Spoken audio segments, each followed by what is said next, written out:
오늘의 이 본문의 말씀은 너무너무 유명하고 또 잘 우리가 알고 있는 말씀이고요. 특별히 우리가 새벽에 사무엘상 말씀을 묵상하며 살펴보고 있는 말씀입니다. 사울이나 또 다윗의 그런 이야기들 속에 중심 잡힌 말씀 중에 하나가 바로 이거예요. 사람은 외모를 보지만 하나님은 중심을 보신다. 그래서 어떤 인물들은 하나님으로부터 눈밖에 나는 인물이 있는가 하면 어떤 인물은 하나님 눈에 쏙 드는 인물이 있는 거죠. 그때 하나님이 항상 들이대시는 기준이 뭐냐면 중심을 보신다는 거예요. 그래서 이것이 오늘 우리에게도 중요한 기준이 될 텐데요. 보면 사람은 외모를 본다고 하잖아요. 세상은 그렇습니다. 외모를 보고 조건을 봐요. 그것들이 잘 갖춰지면 요즘 뭐 인사검증한다고 청문회 하는 걸 보면 도덕적으로 지도자가 될 사람들이 국민들 눈높이에는 참 맞지 않는 모습들을 많이 보게 되죠. 저 정도로 공부하고 저 정도 사회적 덕망과 위치를 가진 사람들이 어떻게 저렇게 살지? 라고 하는 질문이 들 만큼 안타까운 모습들을 참 많이 봅니다. 그럼에도 불구하고 뭐 그런 얘기들 하잖아요. 정부에서는 사람이 없다. 능력만 보고 뽑자. 뭐 이런 얘기를 해요. 그러니까 조건만 맞으면 사용하고 또 세워지는 곳이 세상입니다. 그래서 그런 우스갯소리가 있어요. 예전에 저희 그 교육계 쪽에서 많이 돌은 그런 개그인데 들어보신 적 있는지 모르겠습니다. 그 세종대왕과 성경에 나온 얘기 아닙니다. 세종대왕과 이순신 장군이 이제 하늘에서 대한민국을 왕성한 흥왕하는 나라를 좀 만들자. 보니까 일본이 더 잘 사는 것 같아서 안 되겠다. 일본을 좀 꺾어야겠다. 그래서 위대한 인물들을 우리가 보내자고 합의를 한 거예요. 세종대왕하고 이순신 장군이요.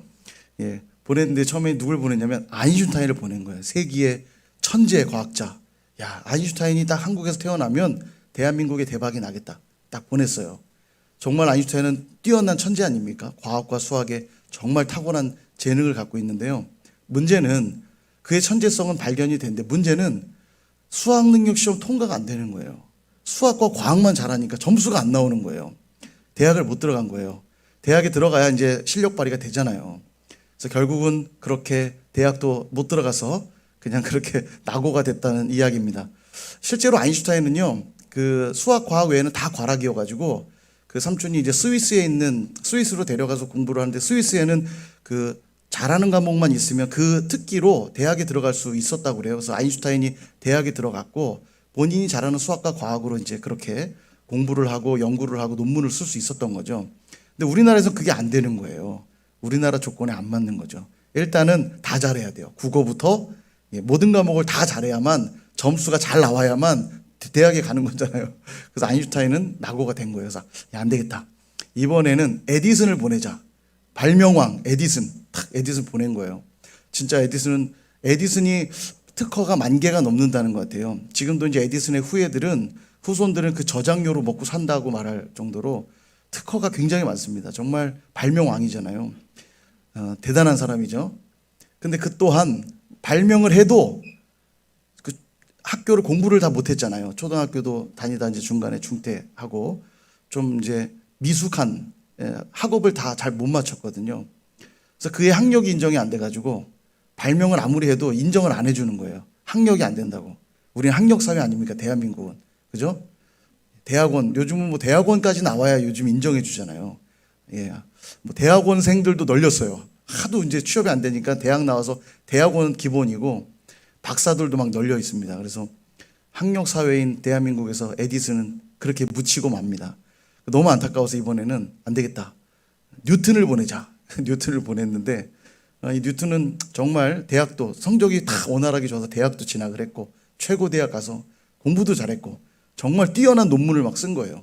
막 엄청난 논문을 써서 드디어 이제 대박이 나겠구나 했더니 다른 논문 심사하는 사람들이 이해가 안 간다고 논문이 탈락시켜 버리는 거예요. 계속 논문이 탁월한데 결국은 논문이 빛을 못 봐서 뉴턴도 그렇게 사장이 되어 버립니다.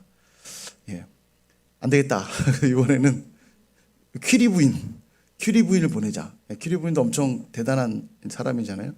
와서 이제 그도 역시 대학에 진학했고 대학 교수가 돼서 많은 제자들을 길러냈는데 이렇게 제자들만 길러내서 사회가 바뀌지 않겠다. 그래서 내가 사회로 진출해야겠다. 그리고 면접을 넣는데 넣는 면접 족족 떨어지는 거예요. 실제 퀴리 부인이 되게 인물이 별로라고 그래요. 잘 안 예쁘대요. 근데 면접을 넣는 족족 떨어지는 이유? 논문도 탁월하고 실력도 있는데 외모가 좀 뒷받침이 안 돼서 떨어뜨렸다는 거예요.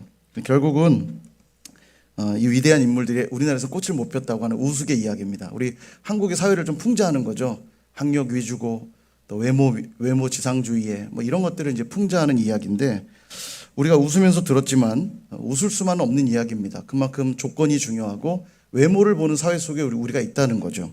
그러다 보니까 교회 안에 있으면서도 우리 안에 믿음으로 든든하게 잡혀 있지 않으면 세상이 자꾸 우리에게 요구하는 그런 어떤 학력, 외모 이런 어떤 조건들에 우리가 휘둘리게 되어 있어요. 그것들을 갖추려고만 더 열을 올리게 되는 거죠. 그러나 하나님은 뭘 보신다고요? 중심을 보세요. 사람은 그렇게 외모를 볼지 모르고 조건을 볼지 모르지만 나는 중심을 본다. 그러니까 내가 너희들을 들어쓰기 위해서는 다른 것 보지 않고 내가 중심을 본다고 말씀하는 거죠. 그래서 오늘 우리가 하나님께 쓰임받아야 될 사람들이라면 뭐를 확인해야 됩니까? 우리의 중심을 확인해야 되는 거죠. 그래서 오늘 이 본문의 말씀을 가지고 좀 내용들을 살펴보려고 하는데요. 오늘의 주인공처럼 등장하는 이 다윗, 하나님께 쓰임받은 왕입니다. 얼마나 대단한 왕이냐면 남왕조의 모든 왕들의 기준은 다윗이에요. 그래서 다윗의 길로 행하였더라 그럼 칭찬받는 겁니다. 근데 다윗의 길로 행하지 아니하였더라 그럼 칭찬 안 받은 거예요. 다윗이 항상 기준입니다. 그러니까 하나님 마음에 얼마나 합했으면 다윗과 같지 않으면 다 꽝인 거예요. 그러니까 다윗이 오늘 되게 중요한 기준의 인물인 거죠.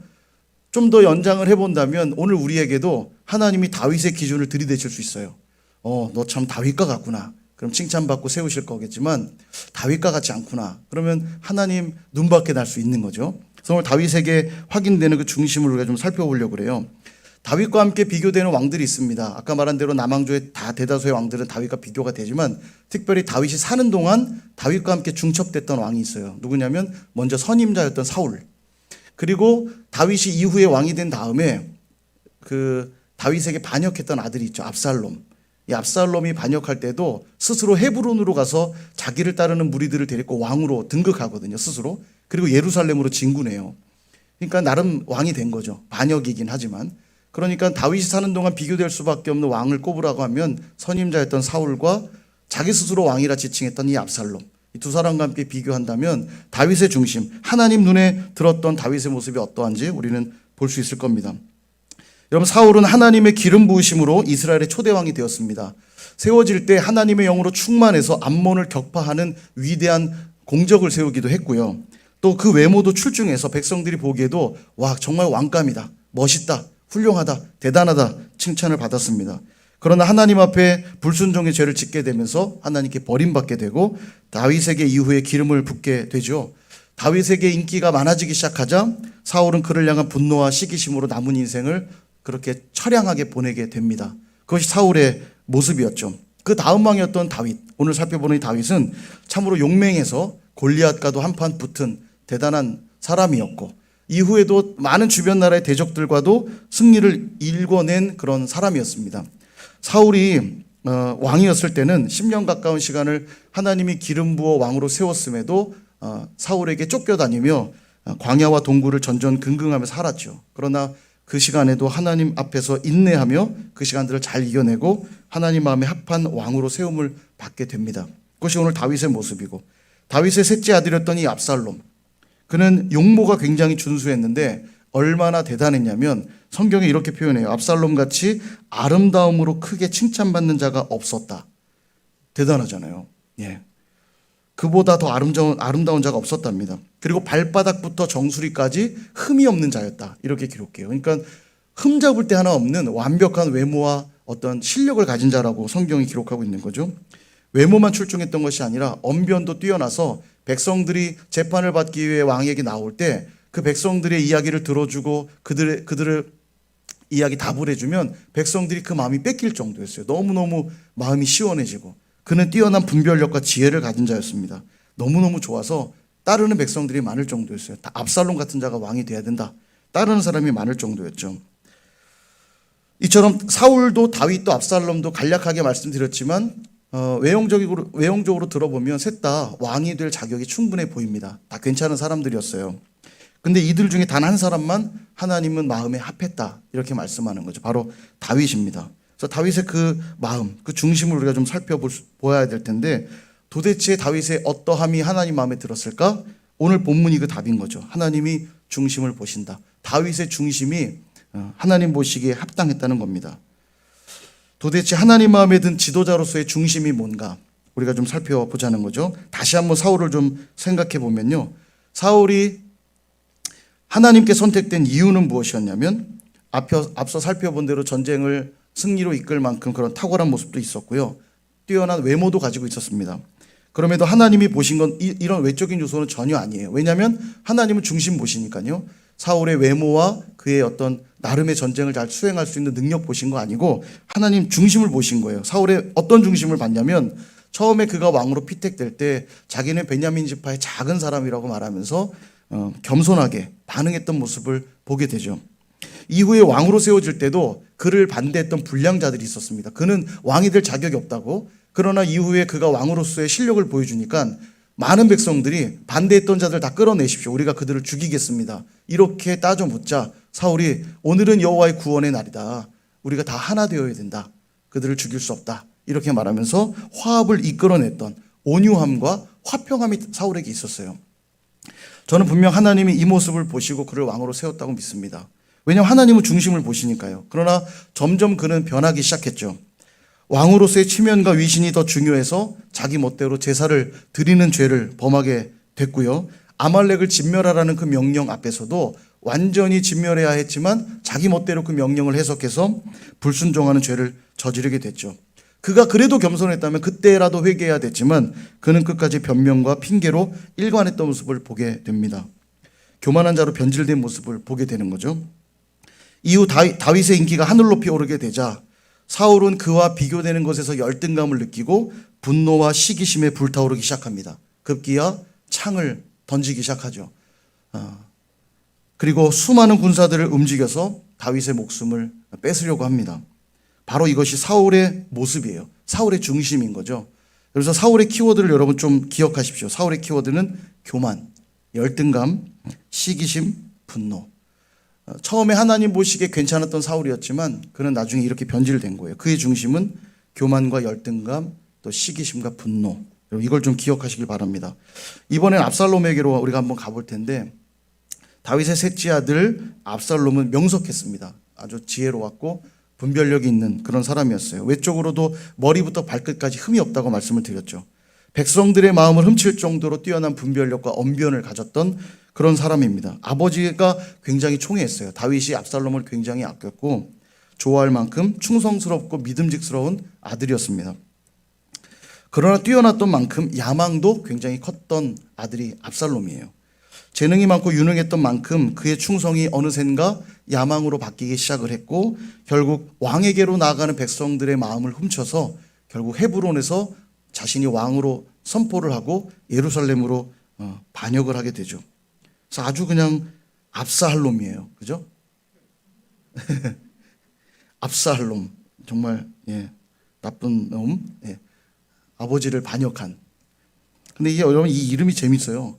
이 압살롬이라는 이름이요. 아부살롬이란 말이거든요. 아부가 아버지란 뜻이고 샬롬은 우리가 알다시피 어떤 평화란 뜻이잖아요. 그러니까 그 이름은 압살롬이라는 이름은 평화의 아버지란 뜻이에요. 되게 좋은 이름인데 그는 이제 반역을 꾀하게 됩니다. 이 압살롬의 키워드는 뭐냐면 반역과 야망입니다. 이것도 좀 기억하시길 바랍니다. 반역과 야망.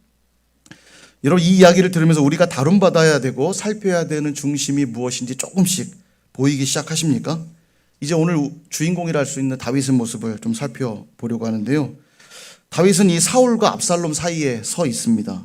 사울의 뒤를 이은 왕으로 세워졌고요. 왕이었던 시간에 압살롬의 반역을 겪게 됩니다. 그 사이에 이제 위치하고 있죠.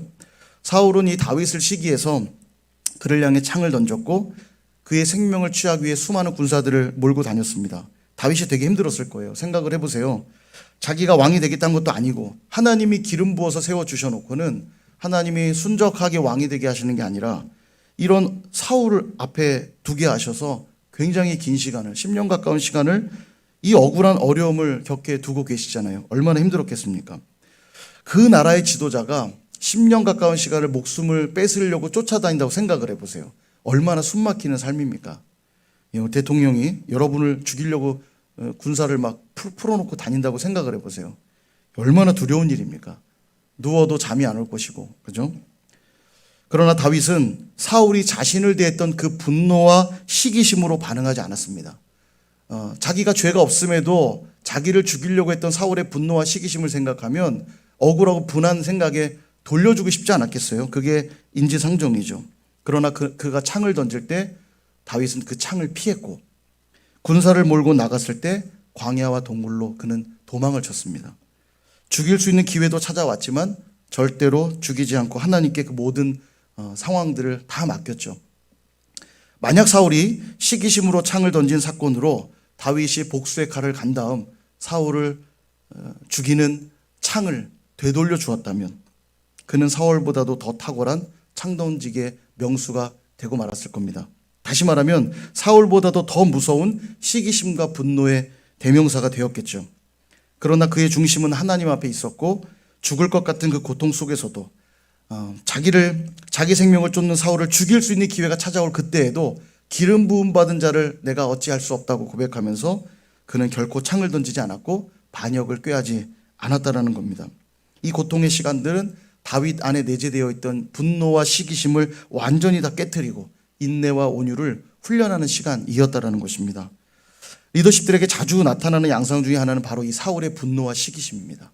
이 리더들에게 많이 보이는 양상이에요. 왜냐하면 리더라고 하는 이름 자체가 갖는 것처럼 리더는 어느 정도 힘과 권력을 가지고 있거든요. 그러다 보니 누군가 위에 군림하려고 하는 이 분노와 시기심이 발동되기 쉽다라는 겁니다. 그러나 그것은 하나님 앞에 합당한 중심이 아니라는 거죠. 다윗이 그러했듯이 그 중심을 하나님 앞으로 가져가지 않으면 사울보다도 더 무서운 또 다른 사울이 되어버리고 만다라는 것입니다. 그래서 리더십들은 사역하거나 또 사람들을 대할 때 이 분노와 시기심으로 하지 않도록 힘써야 돼요. 사역하다 보면 누군가가 자기 뜻대로 따라주지 않을 때도 있습니다. 저도 참 그런 경우들을 많이 경험해 보았는데요. 화가 나죠. 화가 납니다. 견디기 쉽지가 않아요. 또 나보다 또 상위 리더십이 또 있기도 하잖아요. 그 상위 리더십이 또 부당한 대우를 할 때도 있어요. 그럴 때 또 분노가 올라옵니다. 화가 나요. 그럴 때라도 이 분노와 시기심으로 반응하지 않아야만 하나님 보시기에 그것이 합당한 중심이라는 것입니다. 계속해서 이 분노와 시기심은 여러분 깨뜨려 버리시고 다윗처럼 인내와 온유로 나아갈 수 있기를 축원드립니다. 그래서 하나님 그 중심을 보시고 그 사람을 사용하시고 그 사람을 통해 일하시는 거예요. 다윗은 또한 그렇게 긴 세월을 훈련받고 왕이 되어서 잘 다스렸어요. 그러나 이 압살롬이라고 하는 특별한 아들에게 반란이라고 하는 위협을 당하게 됩니다. 여러분, 이 압살롬은 다윗이 누구보다도 총애하는 아들이었어요. 굉장히 사랑했던 아들입니다. 그만큼 반역은 그에게 굉장히 큰 충격이었을 거예요. 분명 반란을 일으키기 전까지 그는 다윗에게 충성스러운 아들이었고 충성스러운 신하였습니다. 그는 지혜롭고 탁월해서 어떤 일이 벌어지면요, 핵심을 찌를 수 있는, 문제를 해결할 수 있는 탁월한 지략가였습니다. 게다가 겸손하기까지 해서 백성들의 마음을 훔칠 수 있을 만큼 괜찮은 존재였습니다. 그러나 겉으로는 충성스럽게 보였을지 몰라도 그 안에는 야망이 꿈틀거리고 있었고 결국 반역의 자리로 가게 되었다는 거죠. 이때 다윗은 아들의 반역을 지켜보면서 여전히 자신이 왕이었기 때문에 자신이 가진 힘과 권력으로 그 반역을 차단할 수 있었습니다. 제재할 수 있었지만 그렇게 하지 않고 도리어 그렇게 반역해서 자기에게 올라오고 있는 아들을 도리어 걱정하면서 그 예루살렘 성을 그냥 빠져나옵니다. 심지어는요, 제사장들이 법궤를 들고 나온 거예요. 여러분, 이 법궤는 되게 중요합니다. 법궤는 하나님이 함께한다는 상징성이고요, 왕으로서의 어떤 정당성이에요. 이 법궤가 함께 있으면 다윗이 다시 일어설 수 있는 근거가 되잖아요. 근데 다윗이 뭐라고 하냐면 법궤를 다시 성으로 가져다 놓으십시오 얘기해요. 하나님이 나를 기뻐하시면 다시 예루살렘으로 돌아오게 하실 것이고 그렇지 않다면 제가 돌아올 수 없을 것입니다. 그러니 법궤를 가져오지 마시고 성에 가져다 놓으십시오 얘기해요. 그 모든 상황을 하나님께 올려드리고 있는 거죠. 참 대단하다는 생각이 듭니다. 참 쉽지 않죠. 역시 그의 반역에 보복하지 않고 온유함으로 반응하고 있는 다윗의 모습을 보게 됩니다. 여러분, 이 압살롬의 모습도 리더들에게서 자주 볼 수 있는 모습입니다. 지혜와 분별력으로 문제점을 정확하게 찾아내고 지적할 수 있는 능력을 가진 리더들이 많이 있어요. 그러나 그것이 충성함으로 열매를 맺지 않으면요, 그것이 야망이 되게 되고 반역의 모습들로 나타날 수 있다는 것입니다. 야망이라고 하니까 되게 거창하게 들리는데 다른 게 아니라 내 뜻이 앞서기 시작하는 게 야망이에요. 내 주장이 커지기 시작하고 내 생각이 맞다는 것에 하나님의 뜻이 무엇인지 묻지 않고 내 뜻을 주장하기 시작하는 게 야망입니다. 내 뜻을 이루려고 하는 게 야망이죠. 이때 하나님이 중요하게 보시는 중심은 뭡니까? 자신을 향해 반역해 다가오고 있는 그 상대를 향해 도리어 그를 걱정하며 방어하기보다도 그 자리를 피할 수 있는 온유함. 이것이 하나님이 기뻐했던 중심이라는 거죠. 상대를 판단하고 지적하는 그런 모습이 아니라 오히려 침묵하며 상대를 걱정해 줄 수 있는 이 온유함. 하나님께 이 모든 상황들을 맡겨 드릴 수 있는 겸손함. 이것이야말로 리더가 가져야 될 중심이라는 걸 보여주고 있습니다. 사랑하는 여러분, 다시 한번 다윗을 기억하십시오. 사울과의 관계 속에서 그는 미치광이처럼 분노와 시기심의 노예가 되어 다윗을 추격하는 그런 삶을 살았죠. 그러나 그 시간 속에서 다윗은 도리어 자기 내면에 내재되어 있는 분노와 시기심을 다 깨뜨리며 원수에게 저항하지 않는 온유함을 그는 배웠습니다. 압살롬과의 관계 속에서도 야망으로 똘똘 뭉친 분별력의 소유자였던 이 압살롬의 반역 속에서 자기를 방어하기보다도 도리어 상대를 걱정하며 자리를 피할 수 있는 겸손과 온유함을 그는 배웠습니다. 다윗의 별명이 무엇입니까? 하나님 마음에 합한 자예요. 이게 별명이에요. 얼마나 귀합니까? 여러분, 이거보다 더 기분 좋은 별명이 있을까요? 하나님 마음에 합한 자. 바라기는 오늘 각 사역위원 부장으로 또 위원장으로 세워져 계신 분들, 또 선일교회 모든 리더십들이 이러한 별명을 갖게 될 수 있기를 축원드립니다. 사모하십니까? 옆에 계신 분이 한번 당신은 하나님 마음에 합한 자입니다. 한번 이야기해 주시겠어요?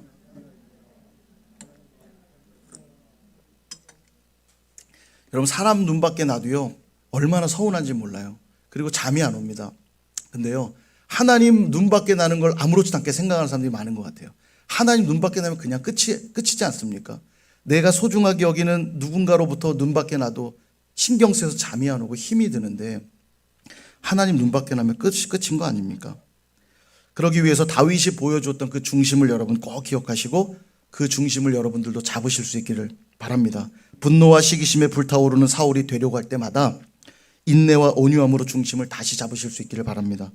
충성스러워 보이지만 실제로는 야망을 이루려 하는, 곧 내 뜻만을 이루려 하는 그 압살롬이 내가 되려고 할 때마다 겸손과 충성으로 다시 중심을 잡으실 수 있기를 바랍니다. 여러분, 하나님의 때를 기다리십시오. 권위를 주장하기보다 섬기는 걸 배우십시오. 외적인 능력을 키우는 것보다 내적 성장을 이루십시오. 외적인 소유를 늘리기보다 내면의 풍성함을 늘리시길 바랍니다. 내 뜻보다도 하나님의 뜻만을 구하는 다윗과 같은 자들이 되시기를 축원드립니다. 그리고 모든 위원들은, 부서에 속한 지체들은 이 말씀을 꼭 기억하시면 좋겠어요. 히브리서 13장 17절을 같이 한번 읽어보도록 하겠습니다. 같이 읽어볼게요. 시작. 너희를 인도하는 자들에게 순종하고 복종하라. 그들은 너희 영혼을 위하여 경성하기를 자신들이 청상할 자인 것 같이 하느니라. 그들로 하여금 즐거움으로 이것을 하게 하고 근심으로 하게 하지 말라. 그렇지 않으면 너희에게 유익이 없느니라. 아멘.